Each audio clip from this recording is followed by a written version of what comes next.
Komitəsinin hörmətli həmkarlar, bugün Azərbaycan Fəlsəfə İnstitutu Tarixçi Şöbəsinin müdürü, Fəlsəfə Elmlər Doktoru Arzu Əşrəf qızı Hacıyevanın Nərman Nərmanov anadan olmasının 155 illiyinə həsr olunmuş ölümünə və 100 illiyinə həsr olunmuş Nərman Nərmanovun şəxsiyyət və zaman mövzusunda UNESCO seminerına açıq elan edir. Nərman Nərmanov böyük maarifçidir, pedagogdur, yazıcıdır, həkimdir, ictimai siyasi xadimdir, Azərbaycanın ən böyük təməkçilərindən biridir və düşünürəm ki, mövzunun da seçilməsi, Nərmanovun şəxsiyyət və zaman kontekstində dəyərləndirilməsi, araşdırılması olduqca maraqlıdır. Fəlsəfə institutunda yəni bu aspektdən Nərmanovun şəxsiyyətinə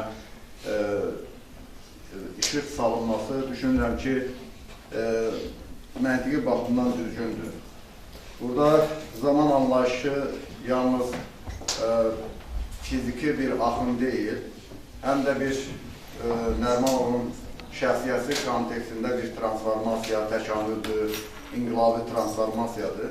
Və düşünürəm ki, Arzu xanım bu məsələlərdə, yəni Nərman Nərmanovun düşüncəsini bu kontekstdən yorumlayacaq, izah verəcək, fəlsəfi işi tutacaqdır.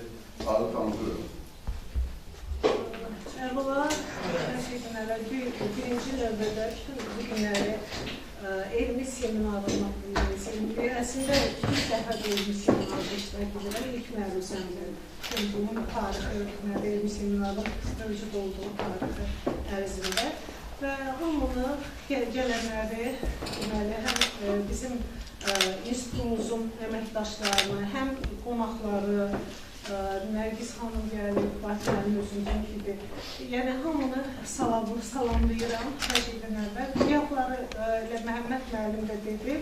Doğrudan da bu seminarın təşəbbüsünə mən ona görə bulunmuşam ki, bugün, aprelin, məhz də çox da istəmişəm ki, məhz aprelin 14-də olsun. Çünki aprelin 14-də bugün 155 il bundan əvvəl xalqımızın böyük oğlu öz qəlbini xalq üçün, millət üçün məşələ göndərən bir böyük şəxsiyyət dünyaya gəlib. Deyərdim ki, Allah xalqımıza belə bir şəxsiyyəti həmidi bəxş edir.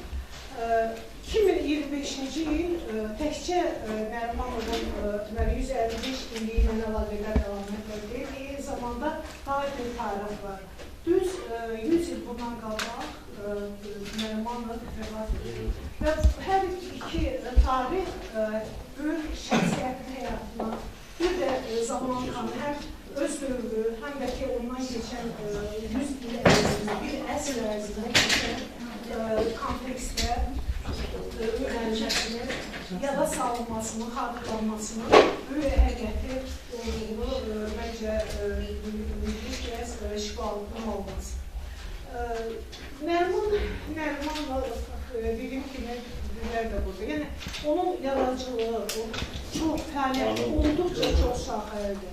Deməli, Azərbaycanın dahi şəxsiyyətlərini elə gətirib ki, paralel gətirib ki, onlar bir tərəfli deyildir. Yəni, onların fəaliyyəti heç vaxt hansısa bir tərəfi, bir elmin ya ictimai fəaliyyətin bir tərəfinə əkslədir. Müxtəlif, çox cəhətlidir.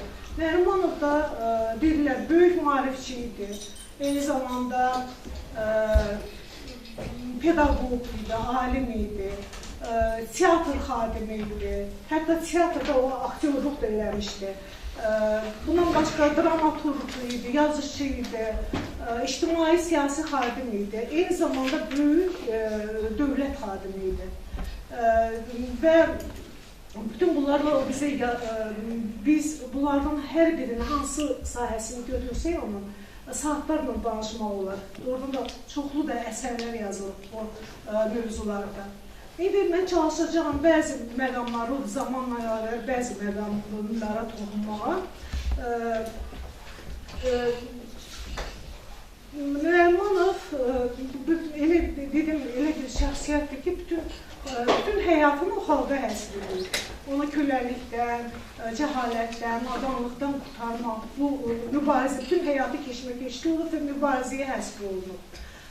Və demək də lazımdır ki, millət üçün canını fəda edir, millət üçün çalışan insanlar, şəxsi millət unutmaz. Bunu mən indi deyirəm, bu əslində Nərimanovun da sözüdür. O,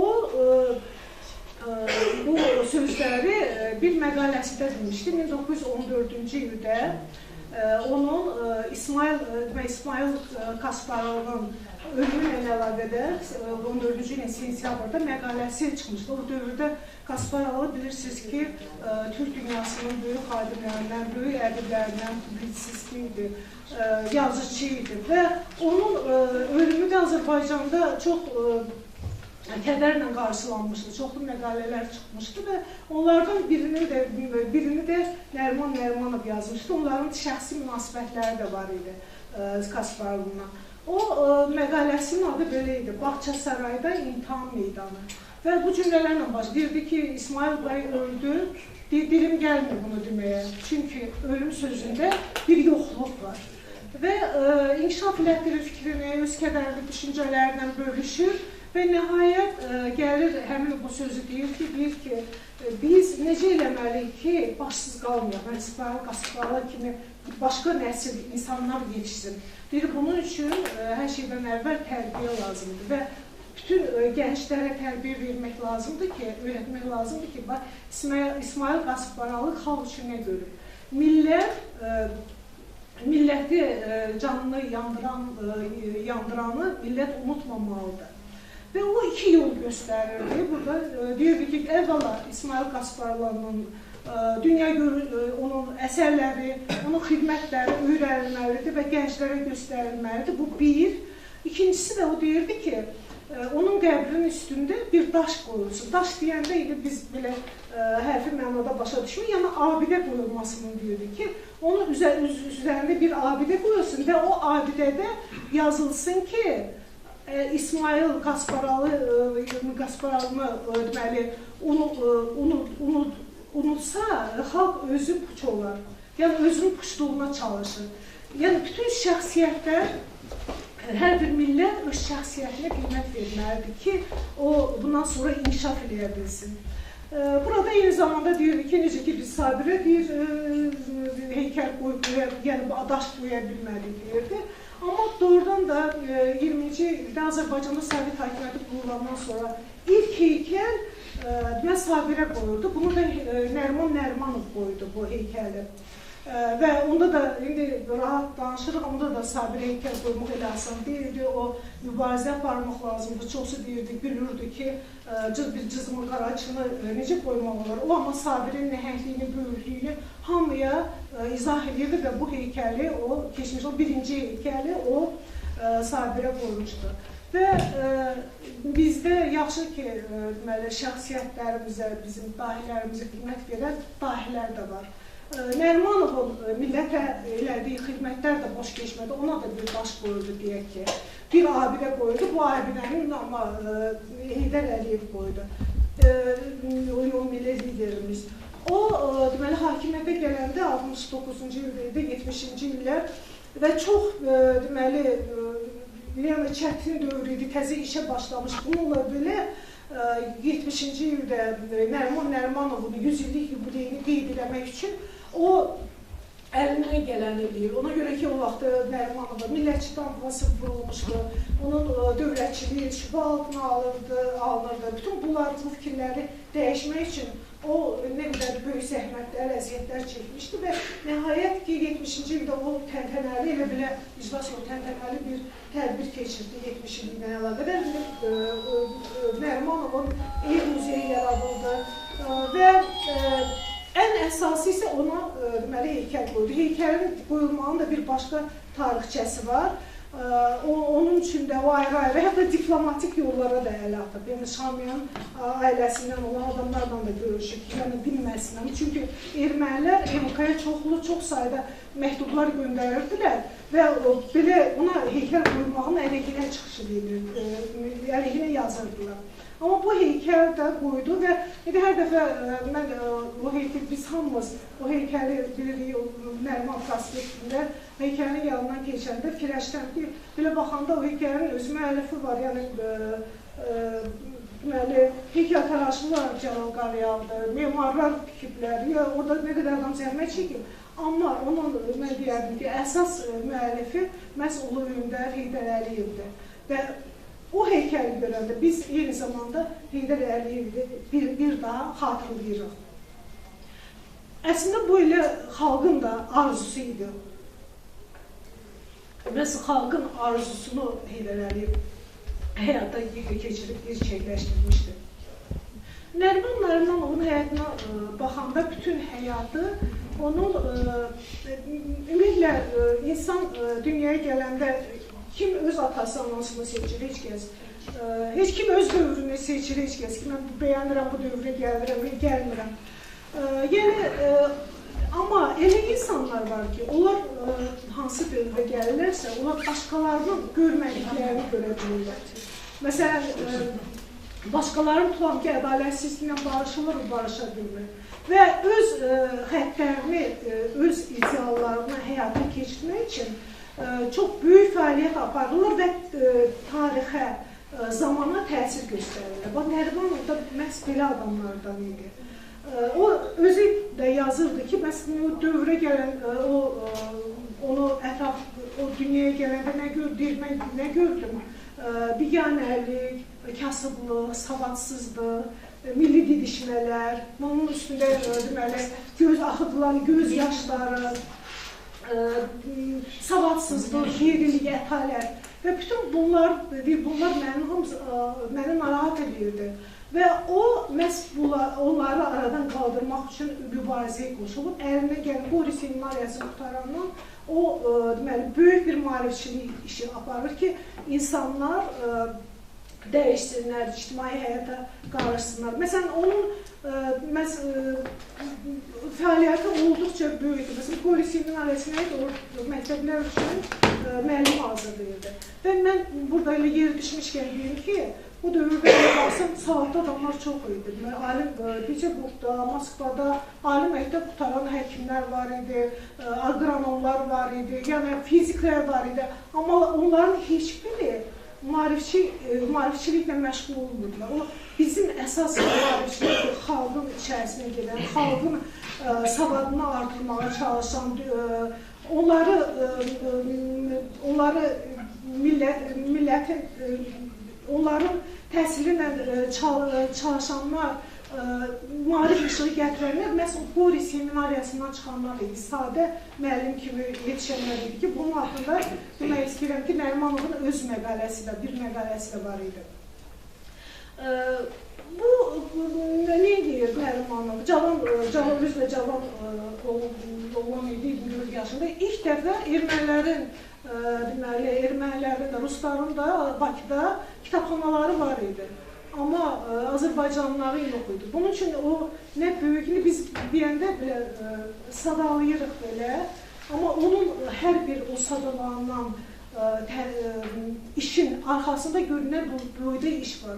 Bu elə qiraətxana açmaq elə bir asan deyil. Onun icazəsini almışdı və o kitabları müxtəlif ölkələrdən, şərq ölkələrdən qəzetləri, kitabları cəlb edirdi və insanları maarif işığı gətirirdi bununla. Və ona görə də o kitabxana Nərimanov qiraətxanası adı ilə məşhur idi. Sonra ilk əsərlərini yazır, Nadanlıq, Dilim Bəlası, Bahadır və Sona romanını yazır. Nadir Şah, o da cavan idi, 1899-cu ildə artıq Nadir Şah dramı yazır. Düz ona tamaşaya qoyulmasına sonra icazə verirlər, bir 6 il sonra icazə verirlər, amma ki, bu əsərini yazır.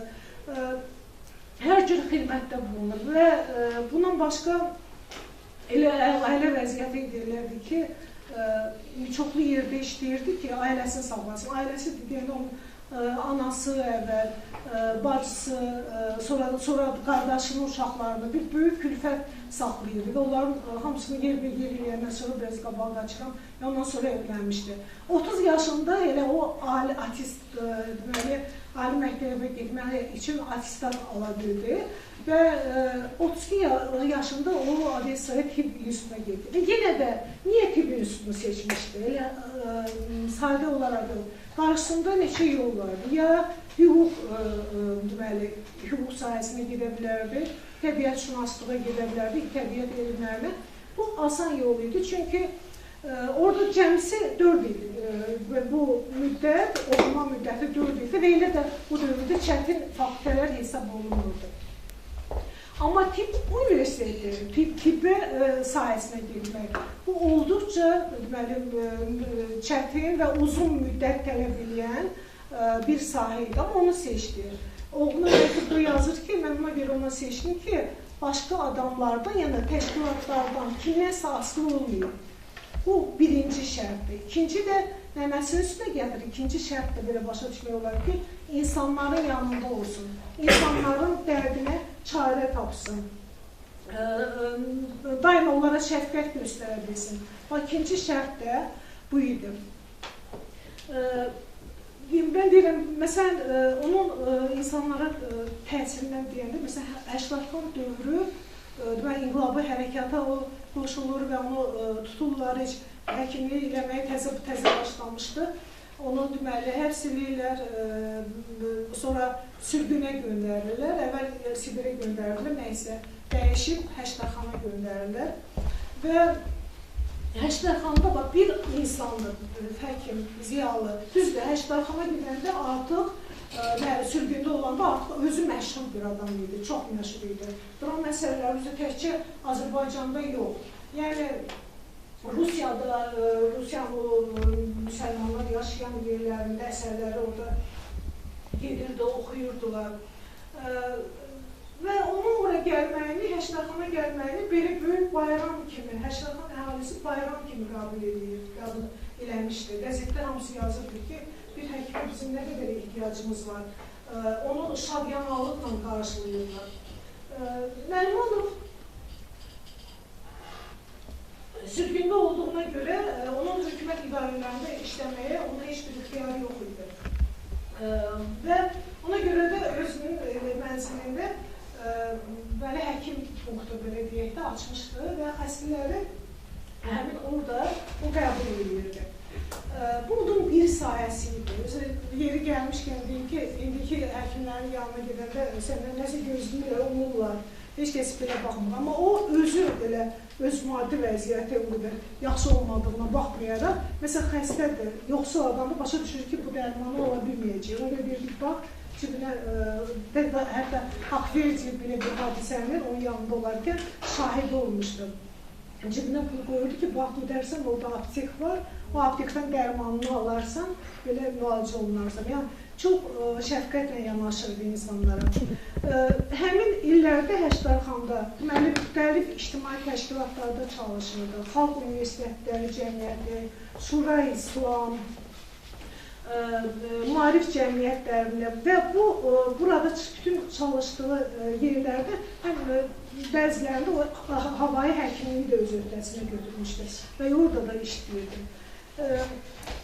Həkim kimi, bəlkə də çoxlarınız bilmirlər, o tibbi maarifçiliyin şərqdə banilərindəndir.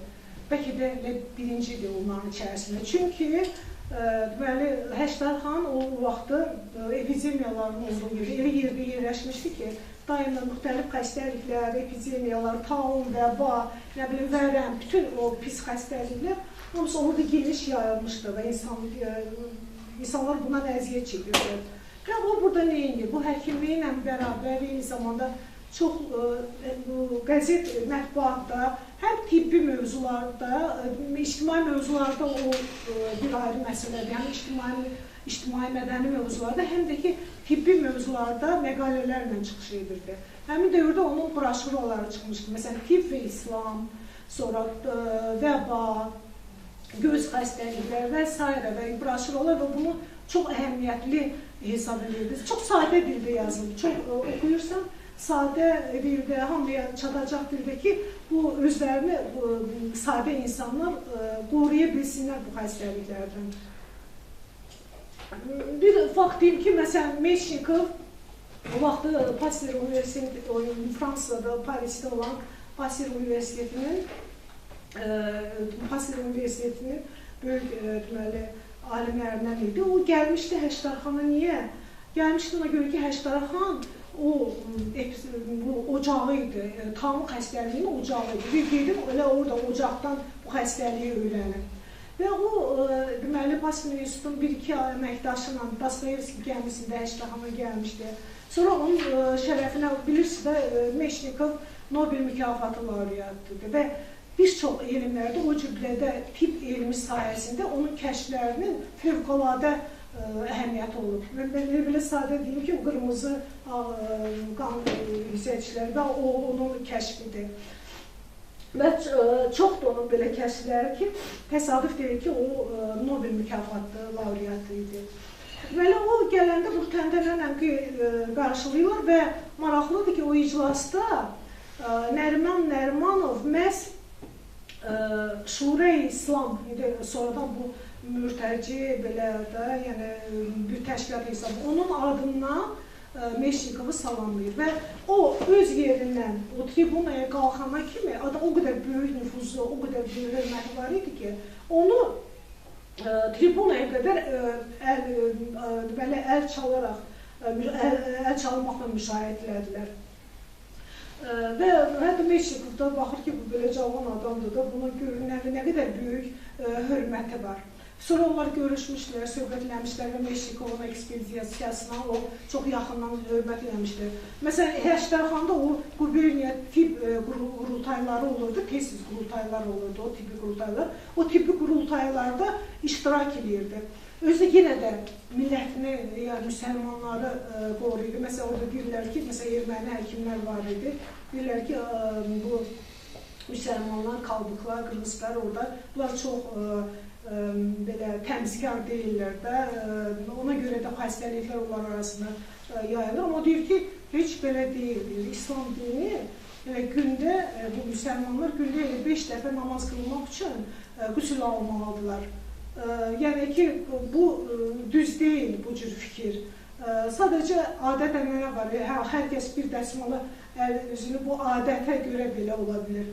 Yəni onu da müdafiə edirdi. Həmişə onların yanındaydı. Sonra Həşdərxanda o teatrın əsasını qoymuşdu. Bugün də hesab olunur ki, Həşdərxan teatrının əsasını, bünövrəsini Nəriman Nərimanov qoyub. Çoxlu tədbirlər keçirilirdi. Məsələn, Ramaşka, Ramaşka kampanyaları keçirilirdi ki, orada vərəmə əleyhinə çoxlu pullar yığılırdı. Məsələn, gül verirdilər cəmaata, onlar da onun müqabilində belə də pul verirdilər və o xəstələrin müalicəsinə sərf olunurdu. Və yenə o deyim ki, Nərimanovun hörməti o qədər böyük idi ki, onu 4-cü, 12-ci ildə 4-cü Dumaya seçkilər keçirilirdi. O namizəd kimi irəli sürülmüşdü. Amma şəhər dumasının isə üzvü idi. Amma bu adam fikirləşin ki, sürgündə idi burada. Və o tərk eləyəndə Həşdərxanı demək olar ki, çox ictimaiyyət çox kədərlənir və qəzetlərdə yazılır ki, o getdi, öz kədərlərini bildirirdilər. Ona görə deyirəm ki, tarixə təsir edir, insanın həyata təsir edir. Nə qədər bir adam, məsələn, bir şəhərin həyatına nə qədər yenilik gətirdi. Ümumiyyətlə, Nərimanov tatarları çox sevirdi. Bir əsər də var, tatarları müdafiə edən, onların milli ideyasına bağlı. Deyir ki, tatarlar deyirlər ki, geri qalıbdır. Amma deyir, bu geri qalmaq deyil, o özünü qorumaqdır. Yəni, deyirlər ki, rus dili öyrən, rusça danış, öz dilini unut. Deyir ki, bu simasızlaşdırmaqdır xalqı. Yəni, xalq o tatarlar, deyir, ölmək istəmirlər, tatarlığın ölməkləri edirlər. Yəni o millətin öz simasını saxlama nöqteyi nəzərdən o tədarları müdafiə edirdi. Sonra Bakıya gəldi. Bakıda yenə də həmin müxtəlif ictimai təşkilatı böyük bir fəaliyyəti oldu. Və mən onun milli ideyası haqqında demək istəyirəm ki, milli ideya indi çox şeylər danışırlar. Onun əsas xətti, millət onun həm yaradıcılığında, həm fəaliyyətində birinci ana xətti idi. Onun 1916-cı ildə bir məqaləsi var, dərdlərimizin əlacı. Burada o elə bil ki, millət nədir, ideal nədir, millət hara getməlidir, millətin missiyası nədir? Bütün bu suallara cavab verməyə çalışır. Deyir ki, bir var ümumi ideal və bu ümumi idealı o belə adlandırdı ki, həqiqət-i İslam deyir, həqiqət-i İslam. Bu deyir, müsəlmanlar üçün ümumi bir yoldur, ideala gedən ümumi bir yoldur. Həqiqət-i İslam isə o belə deyirdi ki, gərdişlə mübarizə, gizli xəzinələri üzə çıxartmaq və insaniyyətə xidmət. Yəni, İslam-ı həqiqət insaniyyət xidmətdir və deyir də, bundan ali, müqəddəs bir məslək ola bilməz, bundan gözəl yol ola bilməz.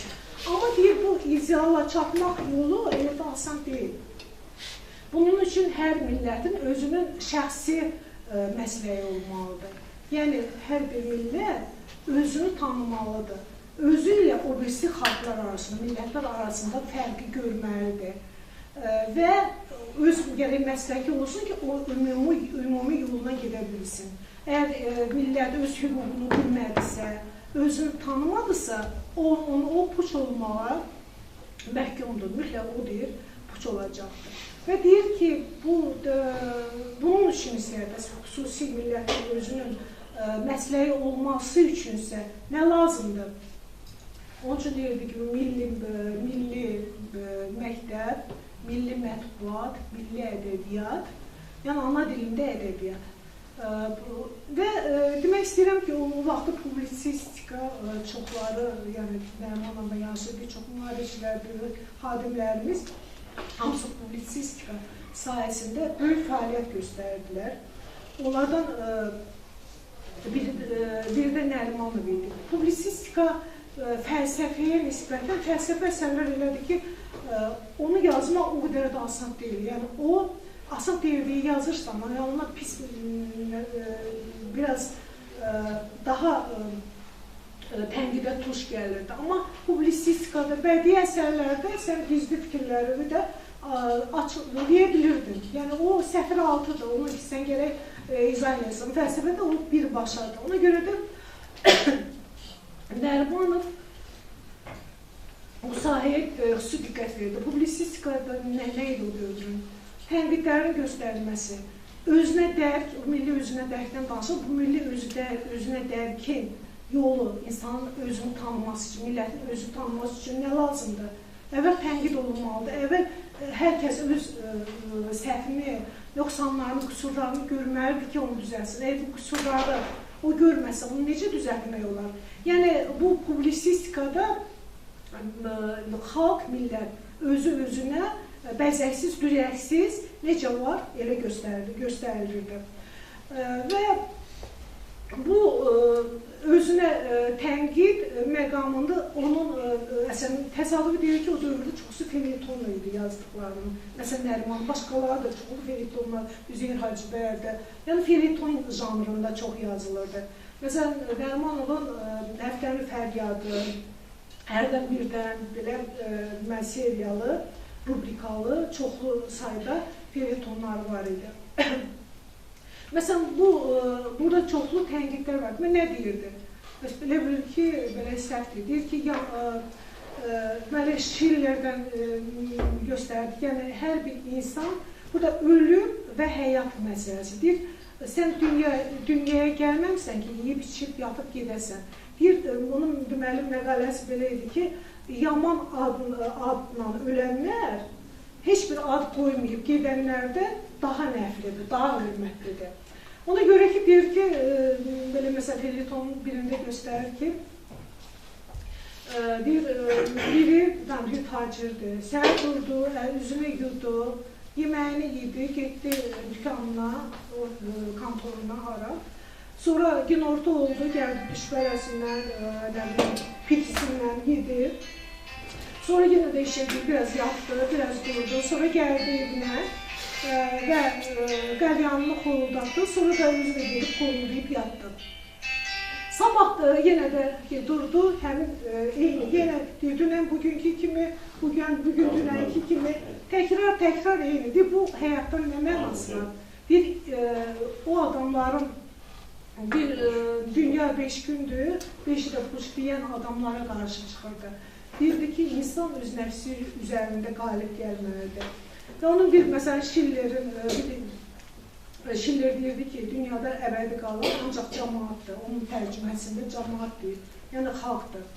Deyir, onun üçün də, əgər sən də deyir, əbədi qalmaq istəyirsənsə, hər bir insan, kimsə öz adını bu dünyada qoymaq istəyirsə, o gərək nəfsindən əl çəksin və öz amalı naməlinə mübarizə aparmaq üçün başqalarıyla birləşsin ki, bir məqsədə geçsinlər. Çünki əbədi qalan ancaq xalqdır, cəmaatdır, onun sözünə, məqalədəki sözünə.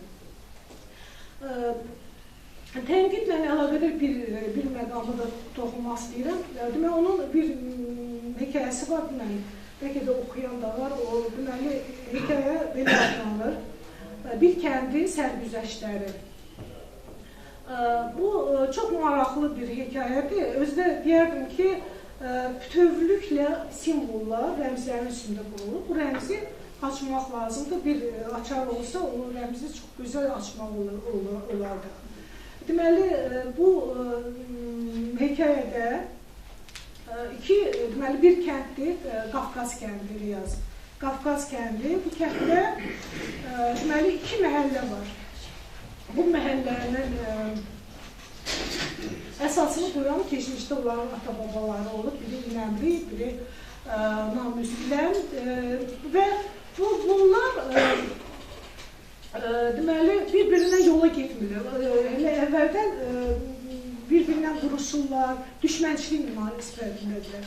Və belə, bu hekayə də çox belə sakit tonla, təmkinli, belə soyuqqanlılıqla əhvalatlar. Sərgüzəş, yəni maraqlıdır, belə ki, biri onlardan ayıqdır, bu məhəllələrdən abad yerdə yaşayırlar, təhsil alırlar.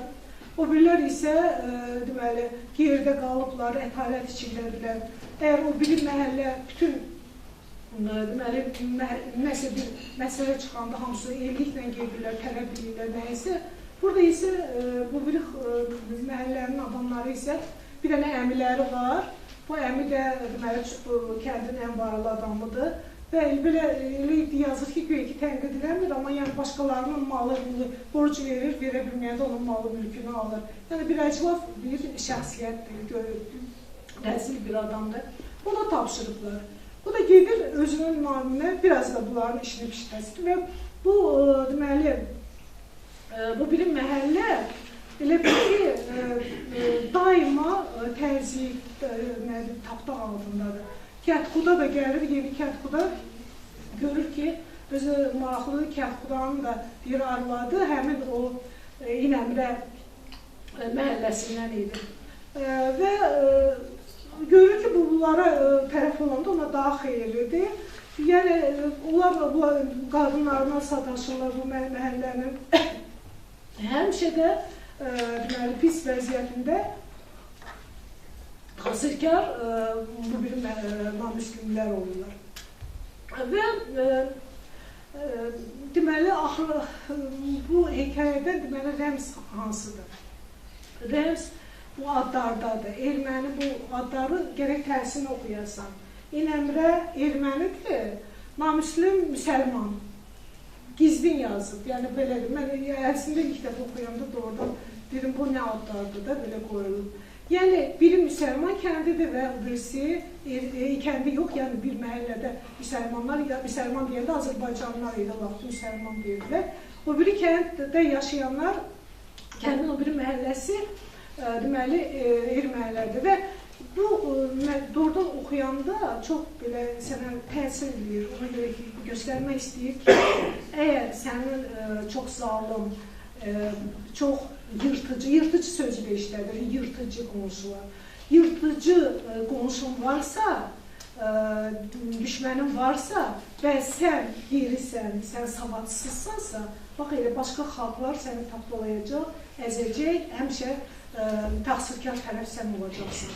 Və çox maraqlı hekayədə oxumayan vardısa, şeylərdir ki, oxuyardı. Və burada daha bir məsələyə toxunmaq istəyirəm.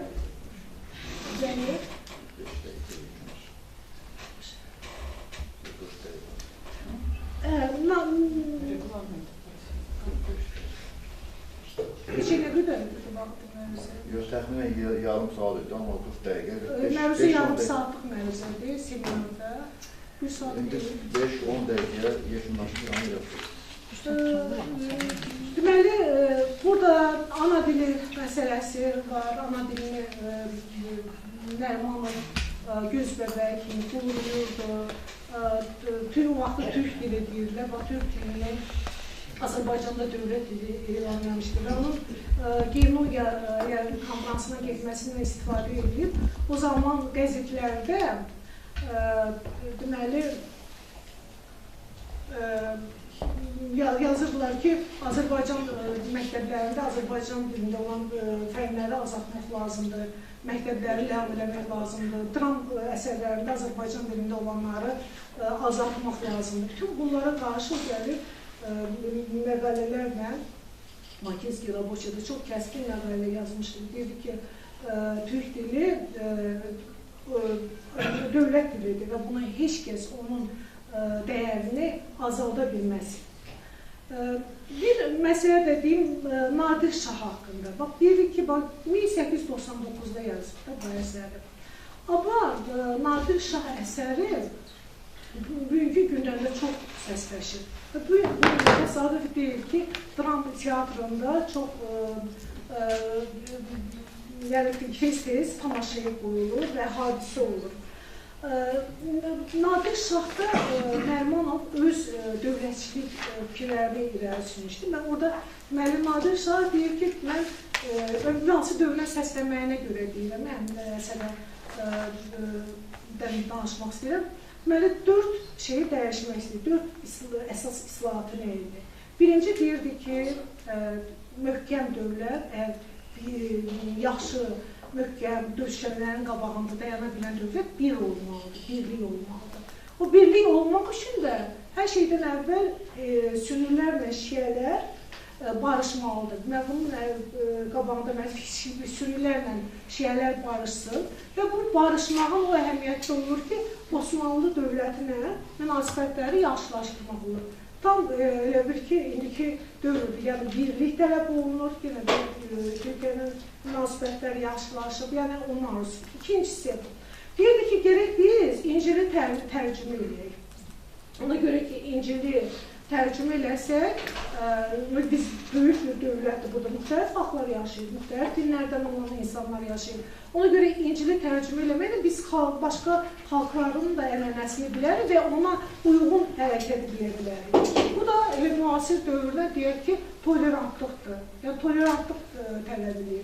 Üçüncüsü deyir ki, dövlətin möhkəm olması üçün mollalar dövlətin işlərinə qarışmamalıdırlar. Mollaları dövlətdən kənar tutmaq lazımdır ki, onlar qanun yazmasınlar. Ona görə mollalara bağlı dövlət həmişə geri qalır. Bu da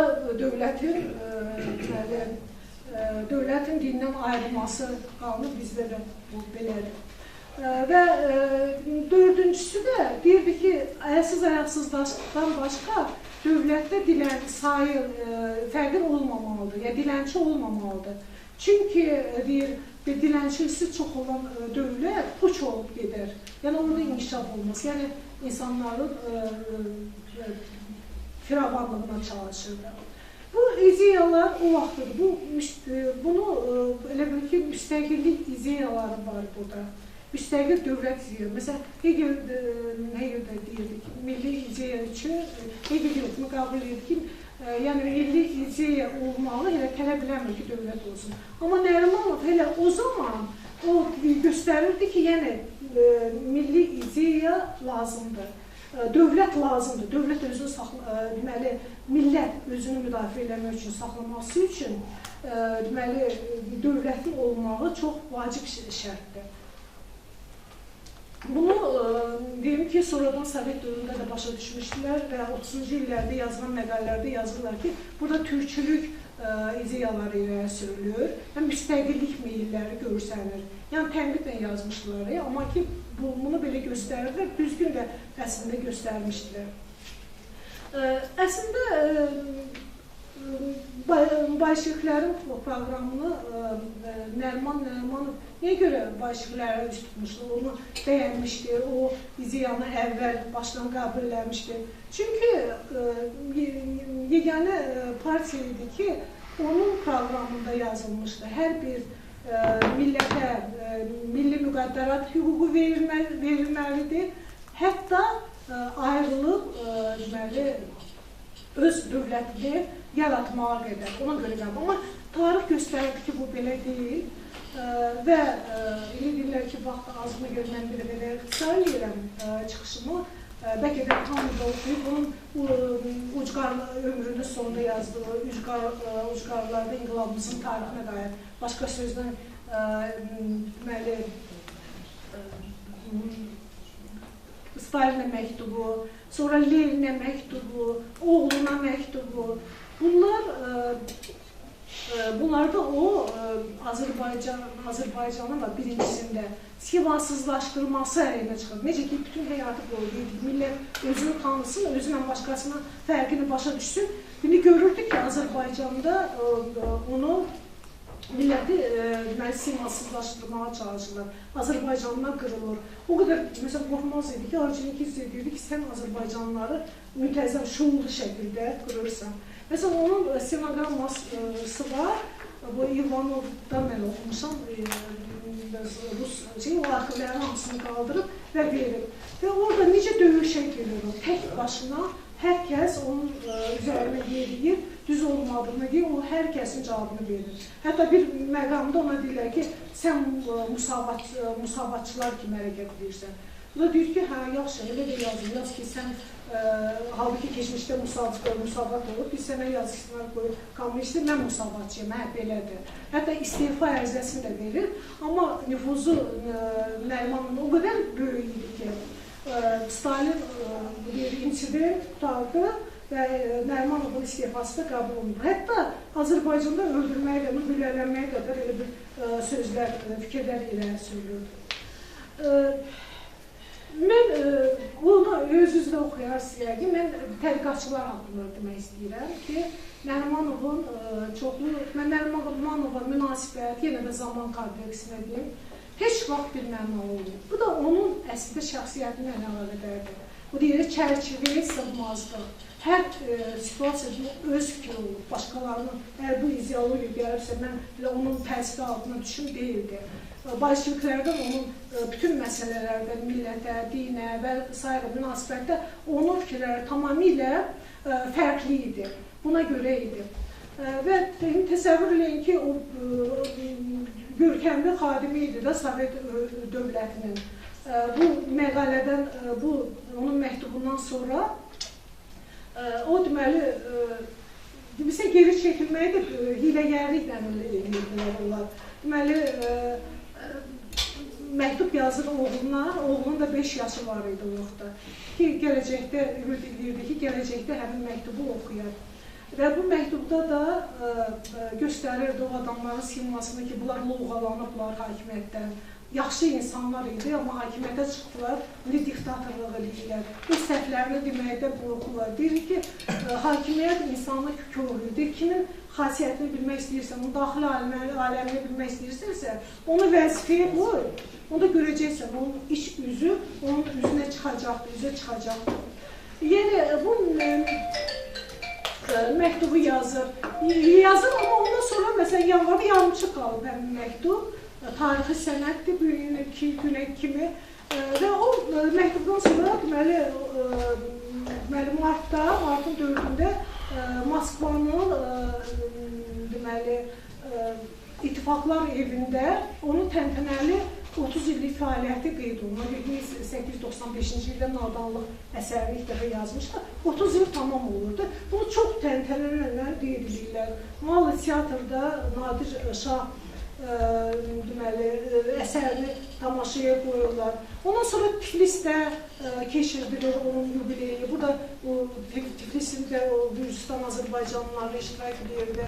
O cümlədən Gürcülər, başqa Türk xalqlarının nümayəndələri ki, orada qonaq idi, Kalmıklar vardı, Yakutlar, Qırğızlar iştirak eləmişdilər. Amma Azərbaycanın Bakıda bir nəfər də yox idi. Və bütün bu fəaliyyət qəzetlər, mərkəz qəzetlər çap edirdilər də bunun 30 ilini. Amma Azərbaycanın bir qəzetində də onun haqqında bir dənə də məlumat yox idi ki, bunu deyir. Və icazə vermirdilər buna. O dövrdə mənim görürsün qədri dövlət rəhbərlərindən biri idi. O yazmışdı ki, Nərimana Oğluğa məktubu var ki, deyir ki, biz sənin yubileyini, fəaliyyətin yubileyini qeyd eləməyəcəyik. Çünki qəzetlərdə adını çəkmək icazə verilmir.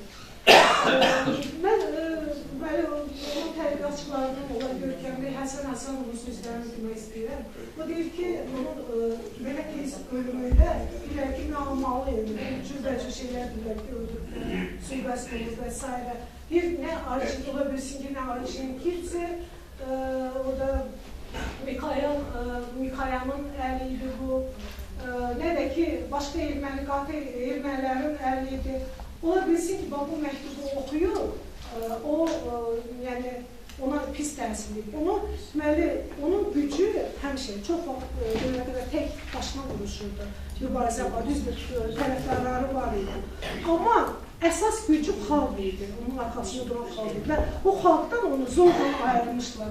Düzdür, Mərkəzi İcraiyyə Komitəsinə rəhbər apardılar. Amma yəni dövlət rəhbəri idi, Sovet dövlətinin rəhbərlərindən idi. Amma ayırmaq üçün elədilər bunu.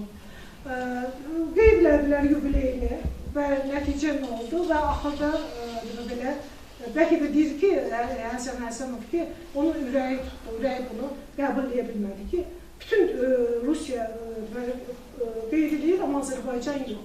Və onun ölümündən sonra da Azərbaycanda, ümumiyyətlə Rusiyada da elə bir yaxdan yaxşı idi, bunu tərbiləyirdilər, adını çəkilməyi, ümumiyyətlə 50-ci ilə kimi qadağanlanır. 50-ci illərdən sonra bu sənədlər də çıxmışdı, tarixçilər o sənədlərlə tanış idilər. Amma qorxurdular danışma. Necə yazır ki, məsələn, bir gün bolşevizm olmayacaq, oğluna məktubda yazır.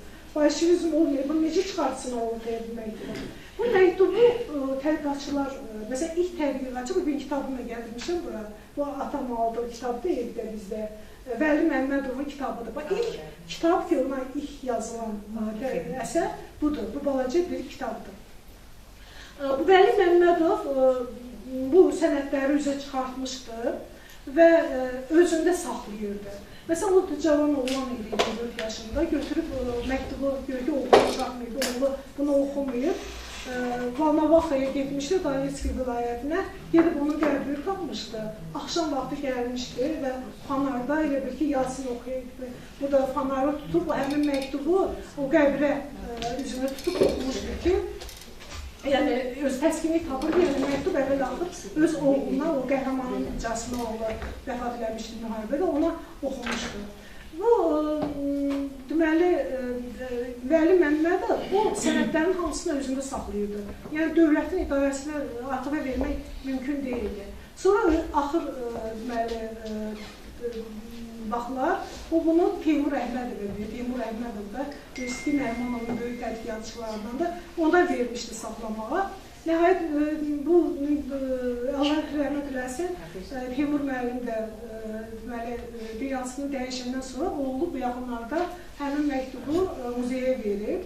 Mən də o tədbirdə iştirak edirdim muzeydə. Onun qırmızı qələmlə yazı, belə əl yazısıdır. Onun orada yəni indi gəlib muzeyə çıxıb. Yəni qoruyurdular bunu.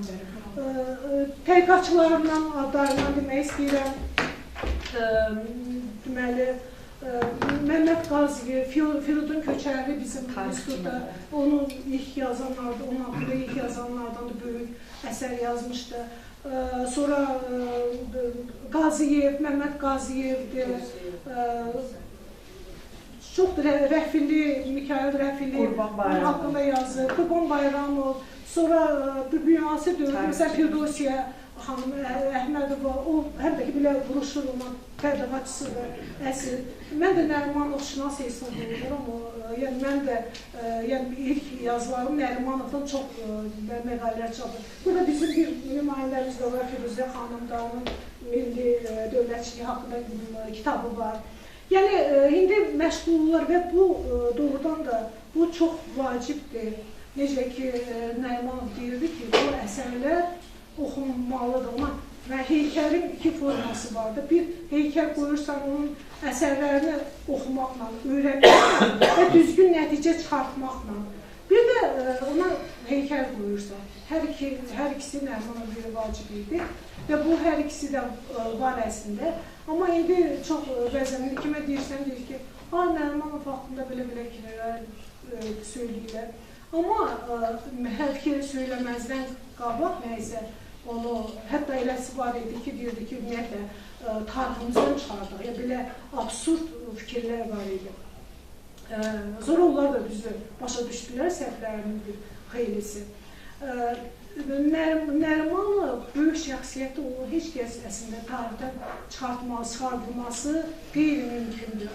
Çünki o bütün həyatını ancaq xalqa əzmir və onun o yaşadığı dövrü əgər kim tənqid edirsə, nəyə görəsə, bu Zəngəzur belə oldu, bir məsələ belə oldu, onu araşdırmalıdır. Bir var tarixi faktlar, bir də var tarixi kontekst.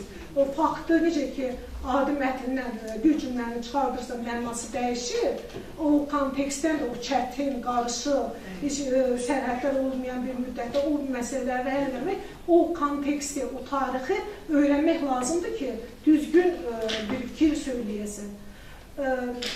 Bu qədər mən belə fikirləşirəm ki, o Nərimanovun dediyi sözlər bizə də aiddir. Yəni, onun irsi bugün də öyrənilməlidir və biz fəxrləməliyik ki, ümumiyyətlə Azərbaycan xalqı çox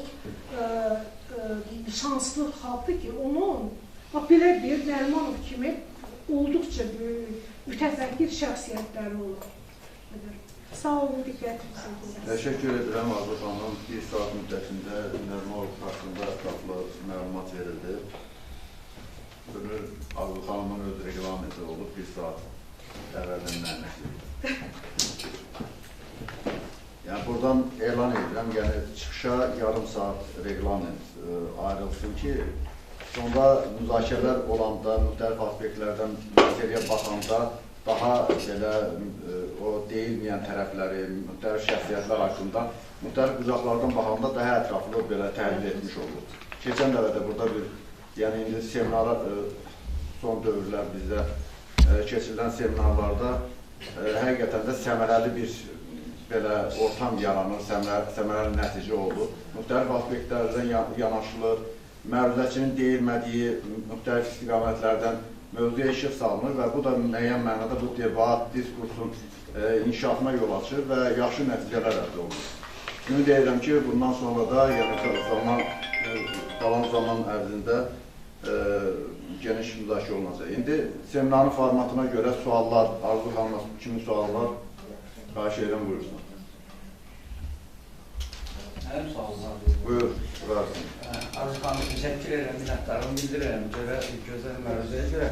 Bilirsiniz, tədqiqatçı olub, hansısa şəxsi, hansısa bir mövzunu tədqiq eləmək hər kəsin işi deyil də. Bizim vaxtımız çatmır, biz gedək Nərimanovu oxuyaq və digərini oxuyaq. Siz oxumusunuz və sizin çıxışınızda mən belə bir sual yarandı məndə. Görəsən o yazılarında millət sözünü işlədirdi, yoxsa xalq sözünü işlədirdi? Çünki onun ideyasında deyirsiniz, həqiqəti İslam deyirsə, həqiqəti İslam dinin özündə millət anlayışı tam başqa bir anlamda işlədilir. Yəni, o dövrün ab-havası, onun sosialist ideologiyasından da çıxış etməsi bir daha əsas verir ki, o millətdən yox, milli istifadə edə bilər, ancaq millət sözünü daha çox xalqa üstünlük verməsi lazım olar. Yəni, o baxımdan xahiş edərdim, yəni siz baxmısınız. Bir də bir əsərini dediniz. Siz o əsər dediniz ki, o erməni müsəlmanların qarşılıqlı mənfi münasibətləri, axı onun Bahadır və Sona əsəri də var. Yəni, siz bəs o əsərə necə baxırsınız? Nərimanov yaradıcılığında Bahadır və Sona əsərinin yeri nədir? Onun bəlkə bugünkü günə nəsə bir mesajı var. O daha əhəmiyyətlidir, yoxsa sizin dediyiniz o bir əsər? Sağ olun. Birinci, millətlə əlaqədar kimi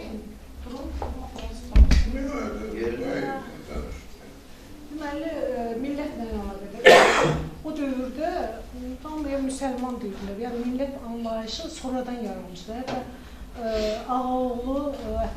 Ağaoğlu deyirdi ki, millət dinlə bağlıdır. Ümmət kimi başa düşürdü milləti. Yəni, deyirdi, bütün xalqlar hamısı birdir, geyimləri, yəni müsəlmandırlar da hamısı. Amma sonradan sonraya, 19-cu əsrin sonra artıq millət anlayışı yetişirdi və Nərimanov millət deyəndə bir axı ki, mən dediyim əsərdə o etnik çalarlı milləti nəzərdə tuturdu. Yəni bizim, nətər deyərlər, Azərbaycan türkü deyək də, ya o vaxtda türk deyirlər, indi biz Azərbaycanlı deyirik, onu nəzərdə tuturdu. Deyirdi ki, hər bir ona görə ki, Bakıda idi da danışırdı. Deyirdi ki, Bahadır və Sona deyirsin. Bu Bahadır Sona da çox mühüm əsərlərdən biridir. Ona əvvəl romanını yazmışdı. Sonra 16-cı ildə dram əsərini yazıb və o dram əsəri mən deyərdim ki, o fəlsəfi cəhətdən yükü daha çoxdur. Və orada millət məsələsidir, məsələn, Bahadır Sonanın romanında o məsələlər yoxdur. Amma bu pyesdə o göstərir ki, millət, yəni bir var din, müsəlman dini onu din cəhətdən ayırmaqdır. Bir də millət, yəni o etnik cəhətdən ayırmaqdır. Və onu orada ayırır. Yəni millət deyəndə biz bugün dediyimiz Azərbaycanlılar, bax onu nəzərdə tuturdu. Bütün əsərləri vacibdir. Mən belə hesab edirəm ki, bizdə təkcə Nərimanov deyirdi ki, Azərbaycanın bütün mütəfəkkirləri, hansına baxırsan Sabirdən tutmuş, hamısı. Həmişə bu cür əclaf bizim qonşularımız olurlar, o erməni nə qədər bizə müsibətlər, 18-ci ildə nə qədər müsibətlər gətiriblər insanların başına, oxuyursan, məhkəmə sənədlərini görürsən. Onunla belə yenə də dostluğa çağırıblar. Həmişə deyiblər ki, birləşmək lazımdır. Yəni biz köhnədən dostuq, qonşu yox. Yəni dost münasibətlərə çağırıb, hamısı çağırıb buna. Amma görülür ki, mümkün olmur. Elə Bahadır və Sonada da elə axırda mümkün olmur. Bu dostluq ölümlə, hər iki tərəfinin ölümlə baş verir. İstəsəydi, məsələn, axırda bəlkə müsbət də tutara bilərdi, amma yəni Sona ayağına gəlir, Sona atasının onun ayağına gəlir, amma o baxır ki, bu cür yolla istəmirəm və özünə öldürür. Yəni baş vermir, yəni bu qoluşma. Teşekkürler. Yanında kimin sualı var? Buyurun, Vahid müəllim. Özünüzü təyin edin. Çox sağ olun, Arzu xanım. Çox əhatəli, geniş məruzəmizə görə minnətdarım bildirir. Mənim sualım Nərimanovun Azərbaycanın ərazi bütövlüyündə apardığı mübarizə ilə bağlı. Çünki ən çox Nərimanovun əleyhdarları onun ərazi bütövlüyündə hansısa da səhvə yol verdiyi ilə danışılır. Küçü və Zəngəzur məsələsi. Ancaq yəni siz onu ətraflı araşdırırsınız, burada başqa bir kontekst var. Sən yerin Gürcistanlındır. Siz bilirsiniz bunun cavabını. Gürcistanlısınız. Deməli, mən bir axları ilə onun axırda fikrim o idi ki, o tarix o qədər qarışıq dövr olub o dövr ki, mən oxuyanda, məsələn, yeni Cumhuriyyət dövləti əvvəl oktyabr inqilabı oldu. Buradan Transkafkaz dövləti yarandı. Zaqafqaziya birləşdilər güya ki. Sərhədlər bilinmir, heç kəsin sərhədi yox idi. Yaxın ermənilərin ümumiyyətlə sərhədi yox idi. Amma Cumhuriyyət dövrü yarandı və orada deməli elə ilk sabahçı günü iclasında artıq İrəvan, Eşmədzin, Aleksandropol verildi, elə bizimkilər verdilər ona. Bir məsələ var ki, verməsəydilər, ne olardı? Ona görə ki, İrəvanda artıq erməni, daşnaqlar, nüklər, orada onsuz da təmizləmə aparmışdılar, Azərbaycanlıların başına bir müsibət gəlmiş. Yəni, verməsəydilər də, nə olardı, o da bir məsələdir. Amma verməyə bilən, sözlə heç olmaya verməyə bilərdilər. Və sonra, məsələn, Cumhuriyyət dövründə Dərbənd məsələsi var idi. Dərbəndi də deyirdik, doğrudan da əslində tarixən Azərbaycan, onun ətrafındakı yerlər də, ətrafındakı yerlər də Azərbaycan. Amma bunun üstündə durmadılar. İndi onları da bilməm, bəlkə qınamaq olmaz, çünki çox deyirəm, qarışıq dövrdür, hər şeyə çatmaq olmurdu. Yəni, Nərimanov neynəməli idi? Qarabağı, deməli, Qarabağı ən axırıncı dəqiqədə çevirib, özünü saxlaya bildi. Halbuki, orada da yenə də o ruslar, ermənilər, məsələn, muxtariyyət verməyin əleyhinə idi o.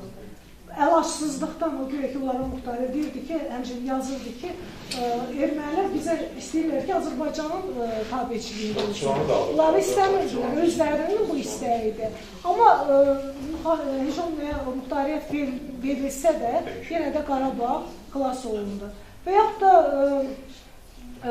Zəngəzur və yaxud da Naxçıvan, belə deyəndə, birinci dəfə düzü mən də oxuyanda ki, bəyanat oxuyur ki, Zəngəzuru Ermənistanın ayrılmaz bir hissəsi arasın. Mənə çox belə dəhşətlidir, mən Nərimanovun irsinə öyrənmişəm, yəni çox ona müsbətdir. Mən çox belə təəccübləndim ki, necə ola bilər. Amma biz axı, arxada olanları bilmirik biz. Siyasət elə şeydir ki, bax, elə heykəl mən əlavə edərdim ki, orada Nərimanov heykəlini qoyana kimi Heydər Əliyev bir də Şamyan heykəlini qoymuşdu. Niyə qoyurdu? Şamyandan tərəvəyə gedirdi, ya çox istəyirdi. Bilirdi ki, ermənidir, qatı ermənidir, Azərbaycandan düşmənidir. Ona görə ki, ona qoya bilsin, yəni onlar danışa bilməsin. Elə şeylər var ki, onları biz bilmirik. O içəridədir, siyasətlə bağlıdır. Popülər görsənmir, hərəkət popülər görsənmir, amma onun altında nəsə xeyirlər var. Məsələn, Naxçıvanı buradan bildiyi, amma oradan türklərlə əlaqə saxladı. Müqavilə bağlamasına kömək elədi ki, müqaviləsi bağlansın və möhkəmləndirdi. Bilirdi ki, deyirdi ki, Naxçıvanı tamam ki, verdi. Amma sözdə deyirdi, ona görə Naxçıvanda hamı durmuşdu, ayaq üstə deyirdi ki, biz özə səs vermə keçirmişdik ki, biz Azərbaycanın tərkibiyik, ona tabi deyilik. Və nəhayət ondan sonraki işlər olur. Yəni onu insanlar çox vaxt görmürlər. O kulis teatrın arxasında olur. Orada gedən əhvalatlardan xəbərləri olur. Mən belə hesab edirəm ki, əslində o dövrdə gör nə qədər insanları xilas edir. Bir də Üzeyir Hacıbəyev öldürülənlərin siyahısından çıxartmışdı. Bizim bu da musikimiz Üzeyir Hacıbəyevin çiyinlərində böyük. Operası var. Bütün ən böyük Avropa verdiyi o İtaliya operasından heç də eksik deyil. Böyük bizim bəstəkarlarımız var. Bəstəkarlar hardan oldu? Bu Üzeyir Hacıbəyev məktəbi keçirdi. Azərbaycan musikisinin əsaslarını yazıb. Azərbaycan musikisinin əsaslarını oxuyan adam, yaxşı öyrənən adam. Bəlkə İngilis də Azərbaycan musikisi yaza bilər. Yəni, bu adam ölsəydi, bunlar edilə bilərdimi? O məsələlərdə də, yəni, tarixi araşdırmaq lazımdır. O situasiyanı, yəni, belə bir sözlə qiymət vermək olmaz. Təşəkkürlər. Əlavə kimin sualı var? Sual yoxsa onda ikinci mərhələyə keçirik, müzakirə mərhələsinə. Yəni, seminar mövzu ətrafında çıxışlar. Olarsa mənə bir söz. Fəlsəfə Sosiologiyanın direktoru Profesör Yonan. Birincisi, Aydın Arzu xanıma çox sağ ol deyir. Maraqlı çıxış üçün bu vaxtdan bəri danışdım. Maraqlı bir neçə məsələ var. Mən biləni, biz yubileylərlə bağlı seminarları niyə keçirdirik? Bu sual maraqlıdır. Ona görə ki, bizim seminarımız elmi nəzəridir və həmişə çalışmışıq ki, elmi nəzəri məsələlər fəlsəfə kontekstə baxaq. Pes yubileylər buna niyə görə elmi seminara uzlaşmışıq, birləşdirmişik, başqa seminar yaratmamışıq? Bu maraqlı məsələdir. Ona görə ki, mən biləndi, yubileylər bizə imkan verir ki, yaddaşımızı və zamanı, keçən zamanı dərk edək. Bu fəlsəfə sualıdır, fəlsəfə mənasını daşıyır və həm də metodoloji işlərlə də sıx bağlı olan məsələdir. Niyə? Ona görə ki, misal üçün Narimanovu götürsək, biz həmişə maraqlanmışıq ki, bu böyük şəxsiyyətlər nə verir bizə? Konkret vaxtında aydındır. Hətta söhbət siyasi adımlardan gedəndə. Amma sonradan yubileyləri bizə nə verir? Yalnız biz deyirik ki, onu öyrənmək lazımdır. Aydındır ki, yox. Niyə? Mənim fikrim var, amma bu fikir başqasında da ola bilər və başqa fikir ola bilər. Mənim fikrim ki, Sovet vaxtında 3 təxmini deyirəm, insan tipi var idi. O qəbul olunmuşdu. Biri, Sovetlərlə qəti vuruşan və rəqib. Onları məhv edirdilər, qollayırdılar və s. Elə Azərbaycanlı, ya Azərbaycanlı türk, yaxud müsəlman kifayət qədər adam olub. Bu aydındır. Və bəziləri onları bir böyük bir şəxsiyyət kimi o vaxtlarda olmasa, bəlkə də olub. Sonradan isə o müstəqillik dövründə onlara böyük mənada, hansısa mənada böyük şəxsiyyətlər kimi qəbul etdilər. Və misal üçün, belə adamlar çox olub, 18-20-ci illər və ondan əvvəl də, ondan sonra da olublar. Bəziləri 30-cu illərə qədər vuruşurlar Sovetlərlə. Belələri də var idi və onlara diqqət olmalıdır. Ona görə ki, Azərbaycanlılar o vaxtlar və bugün onları bir ideal bir tip kimi qəbul etmişdilər. Bu bir. İkinci tip, aydındır Nariman. Sonra isə Ulu Öndər. Onlar hesab edirdilər ki, Sovet vaxtında Azərbaycanı sevmək və inkişaf etdirmək mümkündür. Bu ikinci tipdir və aydındır ki, Narimanovun dövründə və Sovet dövründə Narimanov bu məsələdə şəxsiyyət kimi qəbul olunurdu.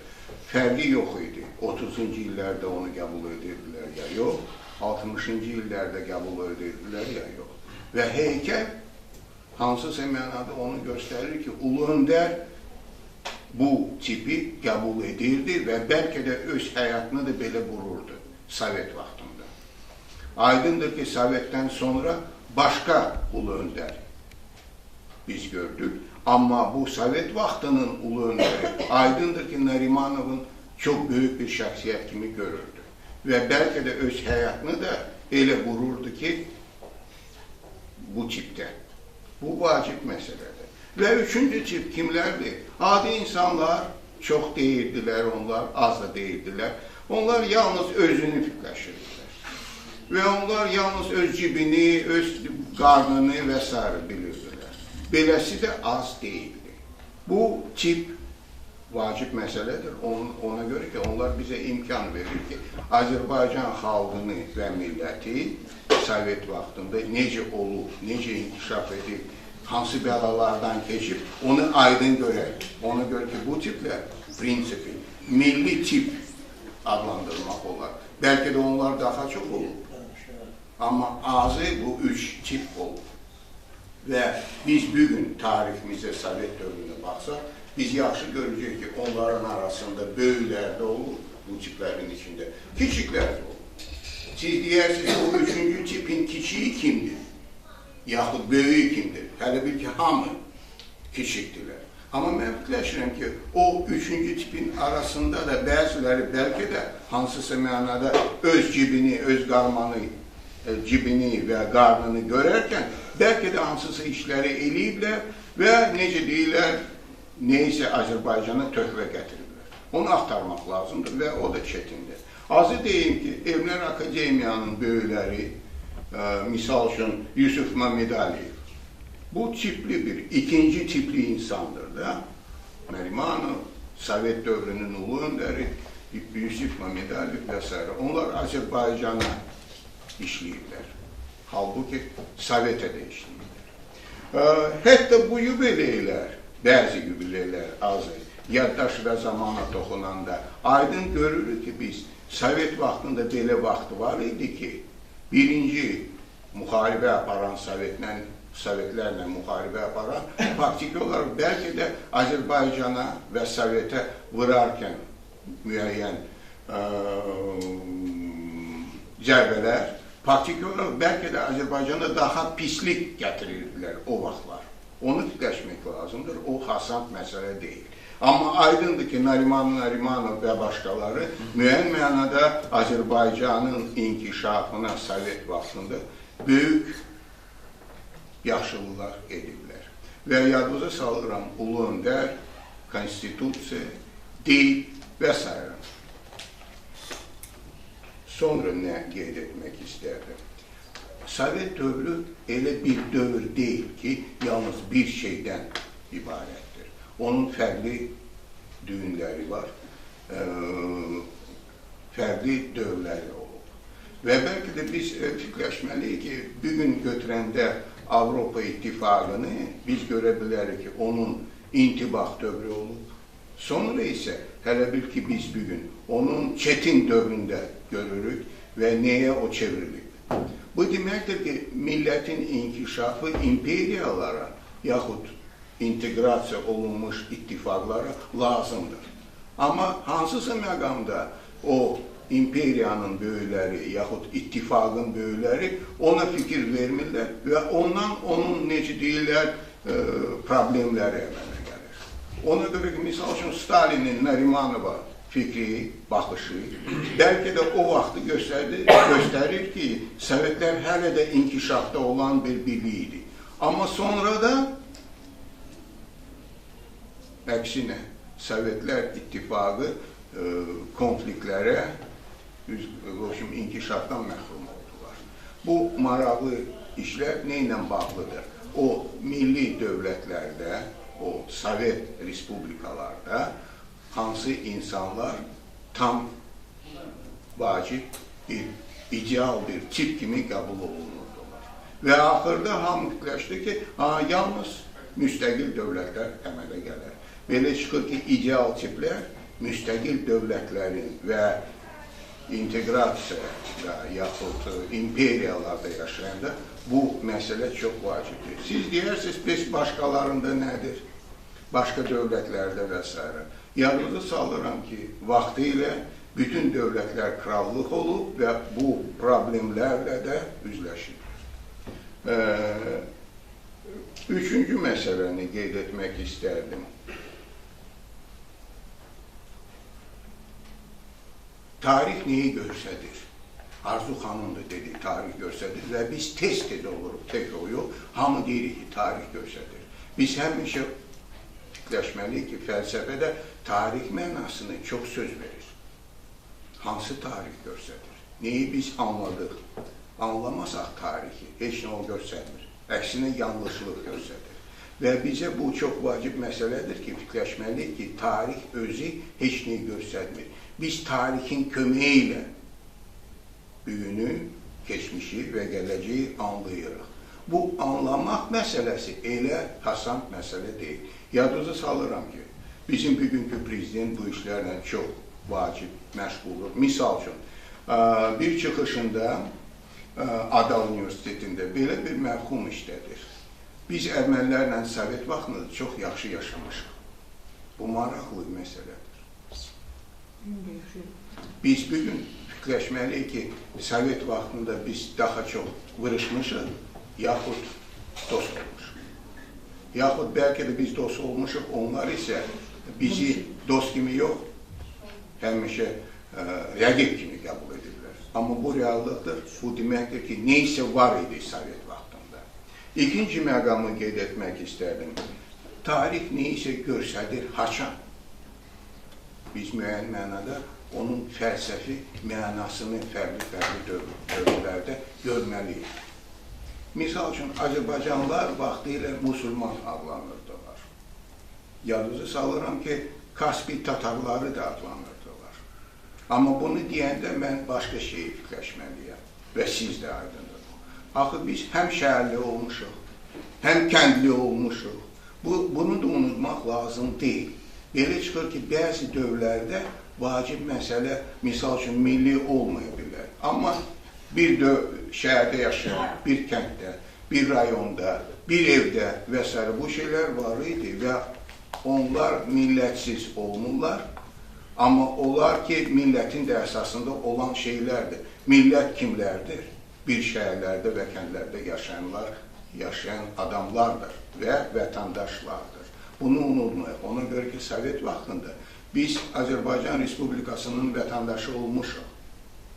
Bu da balaca məsələ deyil. Ona görə ki, Azərbaycan Respublikanın vətəndaşları sonradan müstəqil Azərbaycan dövlətin vətəndaşlarına çevriliblər. Bu başqa tarixdir. Biz onu dözdük və keçdik. Bu deməkdir ki, biz hazır idik şuurumuzda. Bunu kimlər eləyiblər? Ulu Öndər, Sovet dövrünün qəhrəmanları ciddi olaraq. Hamı da olmasa, çoxları, çoxları olmasa, bəziləri.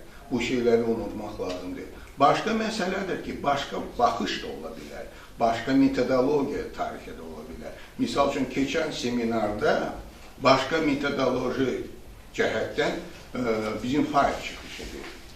Bunu da inkar etmək olmaz. Ona görə ki, bu baxış da var, onun da güclü və zəif tərəfləri var. Bizim isə seminarın əsas məsələsi nədir? Fərqli yanaşmaların, amma dərinliyi ortaya qoya və neyisi seçək. Mən bilən bu çox maraqlı bir üsuldur və bəlkə də metodoloji cəhətdən bizə hansısa mənada inkişafımıza təkan verən bir üsuldur. Təxmini bu qədər. Çox sağ olun. Təşəkkürlər İlhanların ətraflı fikirlər. Rafael Əkadov bəslərinləri qanandı. Hiç şübhəsiz ki, Nəriman Nərimanov Azərbaycan xalqının bəşəriyyətə verdiyi, dünyaya gətirdiyi ən yüksək şəxsiyyətli, yüksək ictimai siyasi xatim, ədib, yazıcı, milli mütəfəkkirlərdən biridir. 19-cu əsr və 20-ci əsrin əvvəlləri Azərbaycan xalqının bir intibah dövrü hesab olunur. Bu intibah da çox təbii ki, Nərimanov və o dövrdə yaşayan digər şəxsiyyətlərin çiynində intibah dövrü kimi belə deyək ki, formalaşır. Yəni, o dövrdə bəlkə deyərdim ki, müəyyən millətlərin 1000 ildə bəşəriyyətə verdiyi, dünyaya gətirdiyi böyük mütəfəkkirləri Azərbaycan xalqı təxminən 100 ildə yetişdirir. Bu danılmaz bir həqiqətdir. Nərimanovun özünün, belə deyək ki, millət üçün dəyəri. Bəri başdan deyək ki, Nərimanov təpədən dırnağa qədər milli adamdır. Bu aksiyondur. Amma ona olan fikir ayrılığı mənə elə gəlir ki, Nərimanovun məsələn o bolşevizmdə Sovet hökuməti tərəfində, bolşeviklər tərəfindən çıxış edərək o hakimiyyətdə təmsil olunması məsələsinə görə ona fərqli fikirlər formalaşır. Bu da təbiidir. Amma gəlin bir anlığa bir sual verək. Nəriman Nərimanov olmasa nə olacaqdır? Bax, bunun belə deyək ki, bir yerinə baxardıq. Nəriman Nərimanovun olmağı təbii ki, adı da çəkildi. Çox böyük, milli baxımdan çox böyük xeyirlər gətirdi bu millətə və müəyyən faciələrin qarşısı alındı.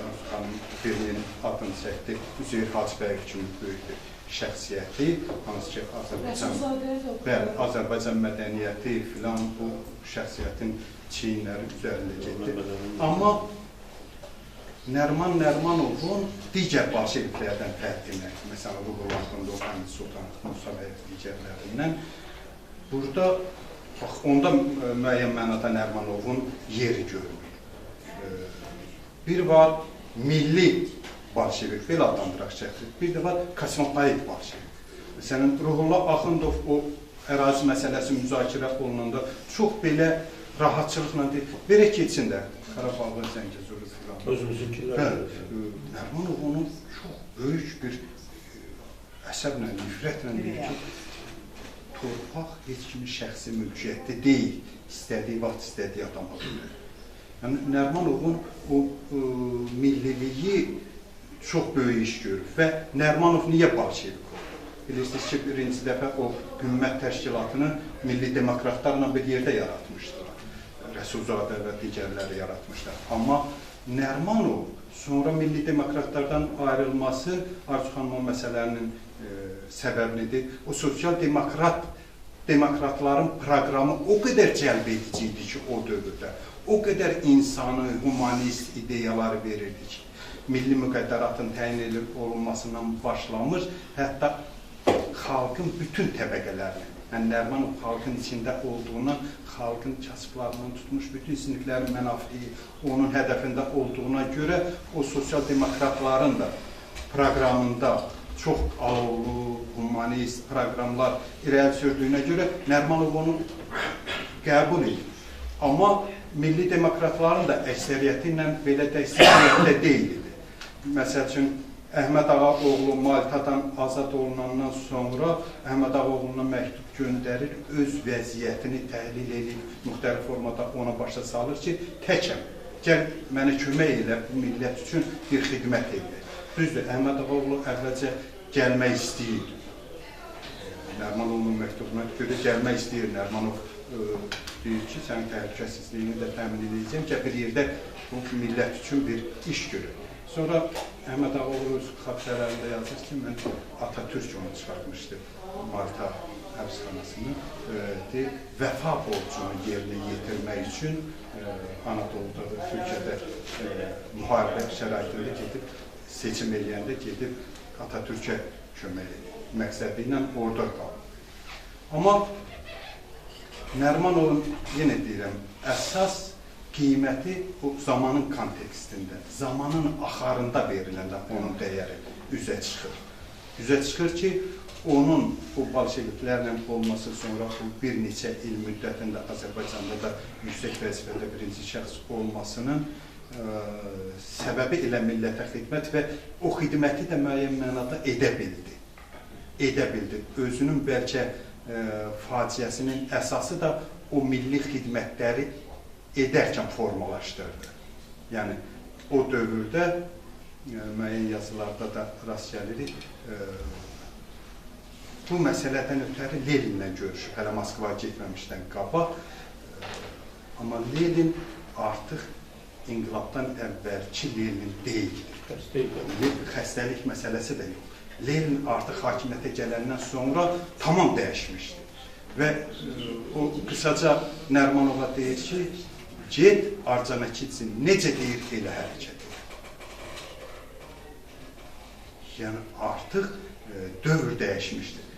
Ondan sonra bəlkə də Nərimanovun məktublarının çoxunu yazmağa məcbur olur ki, artıq dövr dəyişir. O, müəyyən mənada allanmaq deməyək, artıq mühiti görür. Mühiti görür ki, dövr inqilabdan əvvəlki dövr deyil. Sözlər, o, hətta Leninə deyir əvvəlki proqramda zaten, Lenin müəyyən formada deyir ki, o sözüdür. Sözüdür. Necə ki, Zəki Vəli Toğan kimi bir adamı, loru dildə desək, Lenin alladır. O, vətəndaş müharibəsinin gedişi vaxtı, ondan əvvəlki dövrlərdə də Zəki Vəli Toğanla razılaşır ki, hökumət qurulanda biz Slavyanlardan və müsəlmanlardan ibarət bir federasiya yaradacağıq. Və ona görə də o vətəndaş müharibəsi dövründə o Tatarların, dediyimiz başlıqların, Kazan Tatarların və çoxsu o Ağqvardiyaçılara qarşı döyüşdə Leninə olduqca böyük kömək edir. sonra qələbə çalınandan sonra Zəki Vəli Toğanla həmin o məsələ üzərində böyük ziddiyyətləri olur və Zəki Vəli Toğan canını götürüb qaça bilir Türkiyə. Yəni o dövrün zamanın axarında Nəriman Nərimanova qiymət verəndə görürsən, Nəriman Nərimanov yenə sözün əvvəl üçün deyirəm, təpəsindən dırnağa qədər milli olub, elə o milliliyi də onun o müəmmalı, şübhəli ölümünə gətirib çıxarır. Diqqətinizə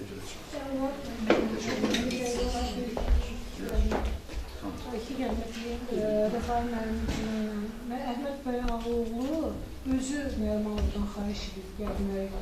Nərimanov onu çağırmayıb. Nərimanov əksinə o Maltadan, o sürgündə olan vaxtı onu xilas edib, orada başqalarla bir yerdə, o da xilas olunub və özü öz yanından məktub yazır ki, Nərimanov, mən gəlib öz xalqıma xidmət vermişim. Amma Nərimanov ona başa düşür ki, gələndən sonra onu dərəcələrdə məlum edir. Ona müsbət cavab vermir. Belə üstü örtü şəkli gəlmir deyir. Ona görə ki, bilirdi vəziyyət necədir. Yəni, Nərimanov onu çağırır, o özü gəlmək istəyir və ondan da çox yaxşı münasibətli olur. Sonra bir məsələ verir, Nərimanovla Lenin münasibətə Təşəkkürlər. Lenin Nəriman münasibətləri çox. Niyə Nərimanov Leninə müraciət edir? Çünki onunla yaxşı münasibətləri var və Lenin heç vaxt ona deməz ki, deyik Arjenikinizini deyir, onu deyə bilməz ki, Nərimanova. Nərimanov Leninə məktub yazır, məktubda yazır ki, deməli, nə oldu? Bir müstəqil Azərbaycan kəlməsi sizin ağzınızdan çıxmışdır. Mənə bunu verdiləmişdi ki, müstəqil olacaq. Amma indi deyir, Azərbaycan simasızlaşdırır o adamlar tərəfindən. Deyir, bunun qabağını almasaz, biz özümüzün geri çağırmaq məsələsini qoyuq. Geri çağırmaq nədir? Yəni, ittifaqdan çıxmaq məsələ. Yəni, o elə bir adam deyildi ki, kimsə onun üçün get bunu elə. Ola bilər ki, yəni, qanundan elə bir məktubda mən görməmişəm. Arjenikin üzərində çox pis münasibət oldu. Təşəkkürlər. Çox sağ olun, çox maraqlı. Mən qulaq astım, sizə də bəzi fikirləri də çox maraqlı. Mən zamanında, mənə də maraqlı idi, yəni şərqdə, mən şərqşünas olduğum üçün, şərqdə məhz o devirlərdə, 20-ci, 30-cu illərdə milli mütəfəkkirlərin siyasi və fəlsəfi fikirləri, ərəb millətçilərinin və siz burada qaldırdığınız bir çox məsələlər şərqdə fəaliyyət göstərən siyasətçilərin də nəzəriyyələrində var. Ümmət məsələsi, millət məsələsi, qarşılıqlı əlaqələr və çox maraqlıdır ki, məsələn, şərqdə, ərəb şərqində, İranın özündə, başqa regionlarda milli sosializmlər ideyası meydana gəlir və ərəb sosializmi, nə bilim, İslam sosializmi, belə ideyalar. Və indi siz danışdınız, mən belə başa düşürəm ki, Nərimanovda da haradasa o milli ideyaların sosializm doktrinasının içinə elə bil ki, daxil olma ideyası var idi və o yaqın ki, o kommunizm və sosializm ideyalarını məhz öz milli prizmasından qəbul edir. Və ona görə də yaqın ki, inqilabdan sonra və bütün bu kataklizmalardan sonra onun sosializmdə olan görüşləri bəlkə də biraz dəyişdi. Bəlkə də deyə bilmərəm, indi mütəxəssislər bilər. Ona görə də bu müqayisələri aparmaq, yəni şərqdə gedən ümumi proseslərin Azərbaycana təsiri və Nəriman Nərimanovun da fikirlərinə təsirini öyrənmək yeni bir fəlsəfi istiqamət də ola bilərdi. Və dəyişibmi onun sosializmə baxışları inqilabdan sonra və bu ağır təcrübələrdən sonra? O da maraqlı bir şey olar. Sosializm münasibətləri, əslində o ideyaca dəyişməyib. Bəzən deyirlər ki, Nərimanov belə ziddiyyətli şəxsiyyət. Əslində ikisi onda heç bir ziddiyyət oldu. Necə ki, əvvəldən qabağına qoyub, xalqa xidmət vermək, axıra kimi də xalqa xidmət vermək Bu həm də Azərbaycançılıq idi, Tabii. Türkçülük idi, İslamla münasibəti tamam fərqli idi. Və o istəyirdi ki, Azərbaycanda müstəqil Azərbaycan Respublikası elə bir respublika yaransın. Bax, Leninə yazırdı, bu bilə yazırdı. Bu, o biri şərq ölkələri baxsınlar, həvəslərinizdə onlar da dünya inqilabı eləsinlər və onlar da belə bir nümunəvi bir respublika qursun, amma ki, nümunəvi respublika olmadı da. Yəni şərqdə gedən ümumi proseslərin daxilində bu proseslər çox sağ ol. Mən Buyurun, buyurun. çox sağ ol. Mən bir 3-4 cümlə deyəcəm, seminarımızın mövcudluğu, yəni gedişatı naminə.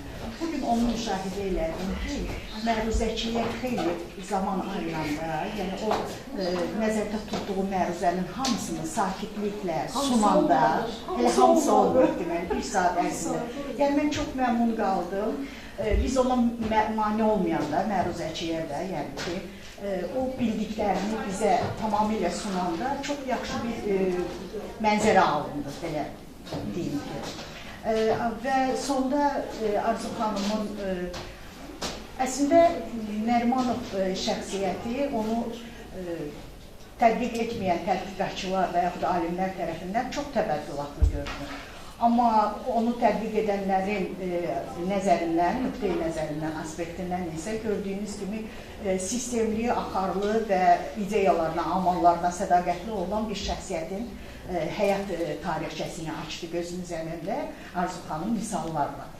Və o Nərimanov, Rafael müəllimin də qeyd elədiyi kimi bizim qızıl dövrümüzün, yəni ümmətçilikdən millətçiliyə keçid dövrünün böyük simalarından biridir. Rafael müəllim, çox sağ olun. Təəssüf edirəm ki, mən öz ikinci kitabda da ona baxa bilməmişəm. Amma Arzu xanımın təqdimatında, yəni Nərimanovu biz xeyli öyrəndik. Düz bəzi əsərlərini oxumuşam, bəzi əsərlərinə qulaq asmışam radio teatrında vaxtı ilə. Və Nərimanovun böyük şəxsiyyətini Arzu xanım açdı və onun sonda da bir belə, necə deyərləri, əxlaqlı, vicdanlı tədqiqatçı simasını da ortaya qoydu və bütün o tədqiqatçıların, yəni Nərimanov tədqiqatçılarının bir-bir adlarını çəkməklə əslində bizə bir, necə deyərlər, mesaj göndərdi. Həmişə olduğu kimi, mən onun birinci mesajını bir böyük konferansda almışdım. Onda biz heç tanınan alimlər də deyildi. Bizi sufizm tədqiqatçıları kimi bir-bir adlarımızı çəkdi. Biz hələ müdafiə rəfəsindəydik, bilmirəm, yoxsa təzə müdafiə eləmişdik, bilmirəm. Yəni Arzu xanım vicdanlı bir tədqiqatçıdır və vicdanlı tədqiqatçı kimi də əslində doğru deyir, o Nərimanov-şünas hesab olunur Azərbaycan tədqiqatı tarixində təsir edir. Elə olacaq, əlbəttə ki. Mən əlbəttə ondan minnətdarlığımı bildirirəm və yeni bir necə deyərlər, seminarın eşqini gəzdirirəm, qəlbimdə istəyirəm bir seminar olsun. O baxımdan mesajımı indidən verdim ki, yəni böyük zaman ayrılarsa seminar təşkilatçısına və təşkilati tərəfdaşlar tərəfindən daha çox şeyləri suna bilər, daha çox şeyləri auditoriyaya ötürər və onda suallar da az olur gördüyünüz gibi. Bir çox sualların cavabını artıq məruzəçinin özü bizə çatdırmış olur. Mən bu qədər, çox sağ olun. Teşekkür ederim. Əvvəlcə demək istəyirəm ki, bir saat almaq müasir dünyada mümkün olmayan şeydir. Xaricə gedin və 5 dəqiqə, 10 dəqiqə sizə versələr, bu deməkdir ki, hörmət. Konferansda Mütləq, konferansda. Nəzəri seminarda nə qədər vaxt almaq olar? Yarım saat yaxşıdır. Arzu xanımın hörməti var və biz sustuq həm Məhəmməd müəllim, həm mən və həm başqaları və maraqlı alındı. Amma bu demək deyil ki, hər dəfə bu maraqlı olacaq. Və mən sizə deyim, biz burada oturmuşuq öyrənmək üçün yox. Kimsə öyrənmək istəyir, bu öyrənsin. Biz onlara bir söz demirik. Cavanlara baxanda da onlar öyrənirlər. Amma alimlər, filosoflar yığışanda, seminar keçirdəndə onlar yeni yanaşmalar qulaq asmaq istəyirlər. Ona görə aydındır, fəlsəfi tarixin öz, necə deyirlər, xüsusiyyəti var. Amma vacibdir yeni ideyalarına, həm öz ideyalarının, həm başqasından ideyalarına. Bu deməkdir ki, deyər, seminar bu biri çıxış edir, amma başqaları bir ölçüyə gətirir ki, məsləhətləşək, bu necədir? Bu seminardır. Və mən sizə deyim, prinsipi bu yaxşı alınsa, qoy 1 saat olsun. Başqa məsələdir ki, 1 saat olanda, sual az olanda bəlkə də adamlar yorulub və sual verə bilmirlər. O da ola bilər. Bəziləri, misal üçün, mənə kimi oturub bunu yazırlar. Bəziləri isə hələ belə oturublar. Bu deməkdir ki, onlar yorulurlar. Onların ideya fikirləri zəifləyir, aydındır. Siz fikirləşin ki, 2-ci saatdır. Bu elə belə şey deyil. Amma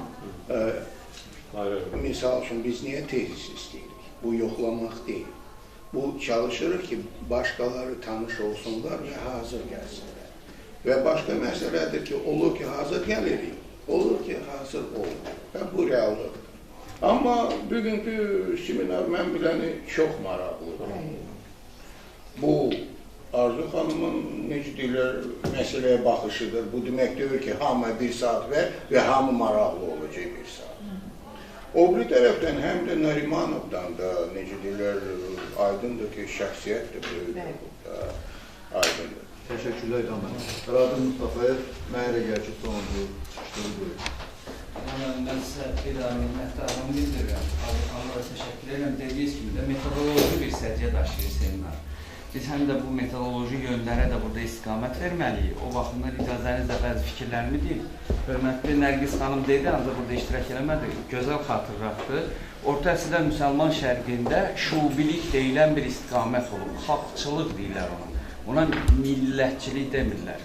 Xalqçılıq. Və orada da müsəlman heç vaxt milliyyətçi ola bilməzdi. Yəni etnik kökünü, xalqını ortalığa qoyurdu. Çünki ərəb şovinizmi vardı. Buna qarşı türk, fars, digər xalqların dirənişi baş verdi.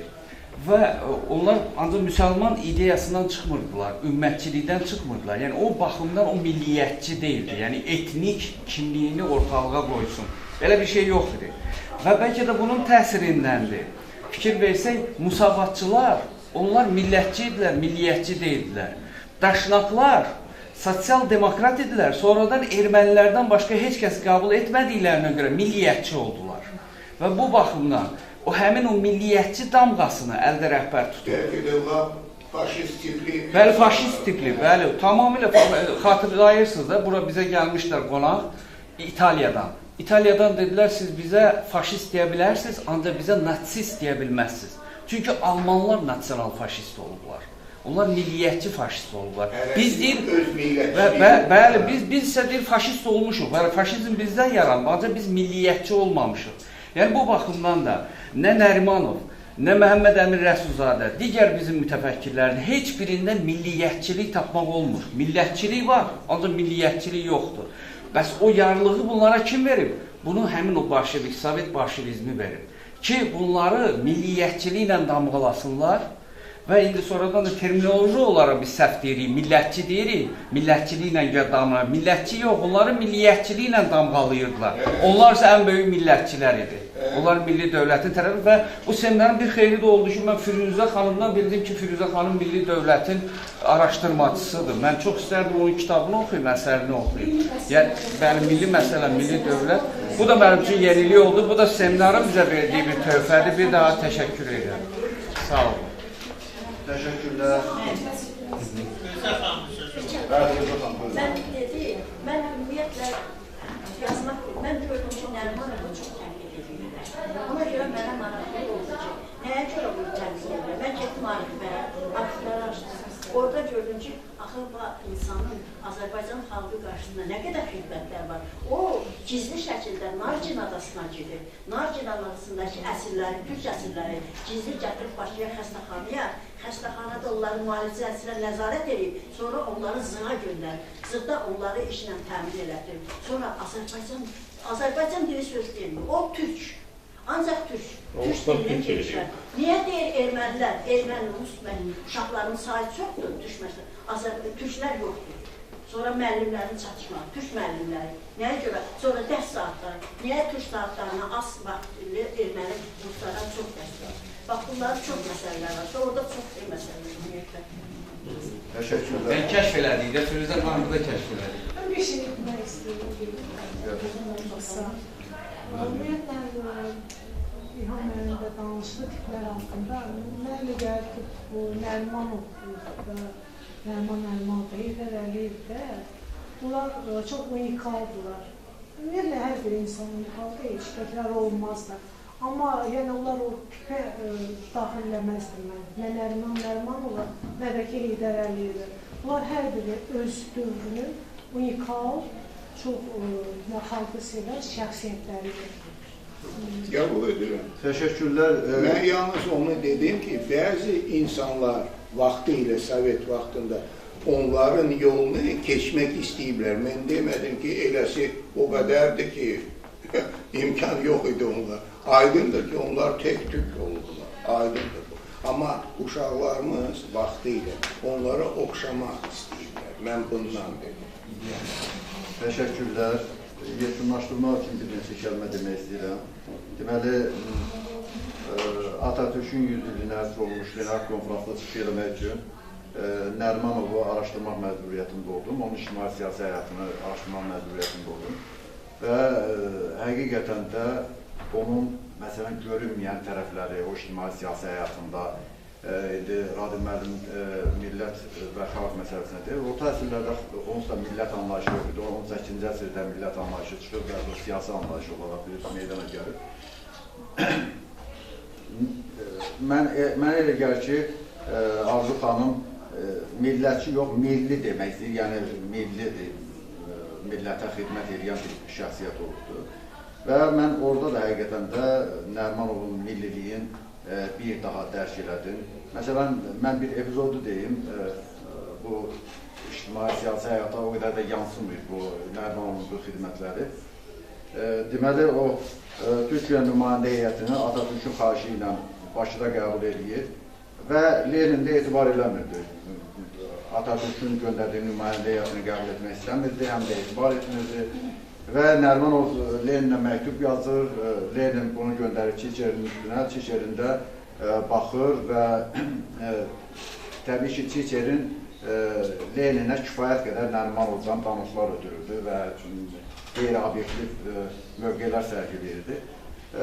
Çiçerin bu məsələdə, yəni bu görüşün mümkünsüz olduğu ilə bağlı raport göndərir.